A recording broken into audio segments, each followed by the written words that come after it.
Hello மக்களே வணக்கம். இந்த வீடியோ நீங்கள் பார்க்கும்போது ஆக்சுவலி இது கொஞ்சம் குவாலிட்டி கொஞ்சம் குறைவா இருக்கும்.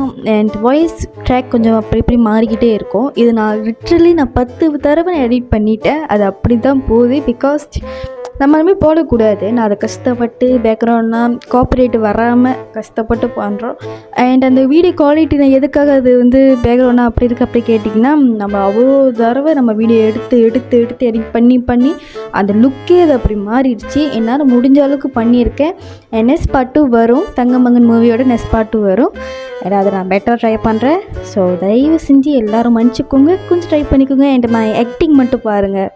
நான் ரீக்ரியேஷன் பண்ணியிருக்கேன். அது எப்படி இருக்குன்னு மறக்காம கமெண்ட் பண்ணுங்கள். அண்ட் தேங்க்ஸ் ஃபார் வாட்சிங் கைஸ். Bye, love you.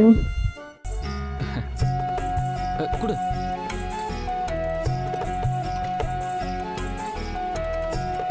இல்லை காலெல்லாம் உட்கார்.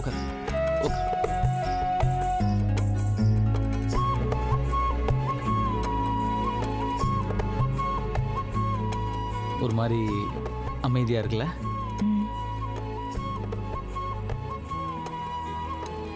நம்ம ஏதாச்சும் பேசணும். இல்லை ஏன் பேசணும்னா, அரேஞ்ச் மேரேஜில் நம்ம ஒருத்தர் தெரிஞ்சுக்கணும். நான் பொண்ணு பார்க்க வரும்போது உனக்கு என்னை பிடிச்சதா?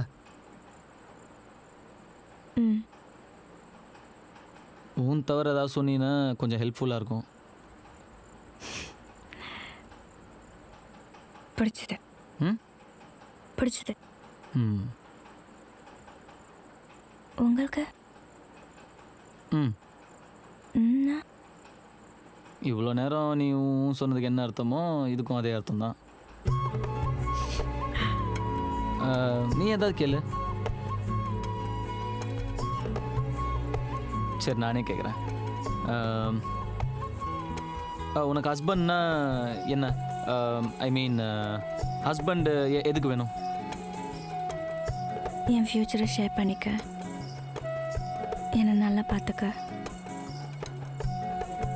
சேஃபாக ஃபீல் பண்ண ஒரு செக்யூரிட்டி.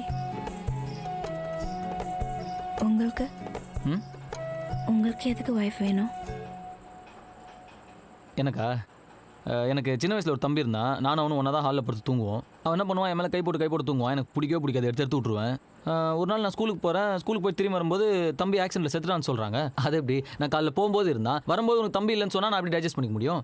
அதுக்கப்புறம் நைட்டு ஹாலில் தனியாக படுத்துக்குவேன். நைட்டு எனக்கு கனவு வரும். கனவுல என் தம்பி வருவான். தம்பி பாத்தியா நான் உயிரோடு இருக்கும்போது மேலே கை போட்டுக்குவேன் விடலை, இப்போ நான் யார் மேலே கை போட்டுக்குவேன்னு கேட்பான். நான் பயங்கரமாக பயம் வந்துடும். பக்குன்னு பயந்து எழுச்சிக்குவேன். பயங்கரமாக வேர்த்துரும். அதுக்கப்புறம் நான் என்ன பண்ணேன், எங்கள் அம்மா பக்கத்தில் போய் படுத்துக்க ஆரம்பிச்சேன். எங்கள் அம்மா மேலே கை போட்டுக்குவேன். ஒரு வயசு வரைக்கும் ஓகே.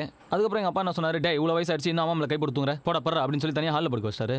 நான் ஹாலில் தனியாக படுத்துக்குவேன். மறுபடியும் கனவு வரும். பயத்தில் பட்டுன்னு எழுச்சிக்குவேன். எனக்கு எதுக்கு ஒய்ஃப் வேணும்னா, மேலே கை போட்டு தூங்கணும். அதுக்கு எனக்கு ஒய்ஃப் வேணும். சம்மந்தம் இல்லாமல் பேசி மொக்க போட்டேன்ல? இல்லை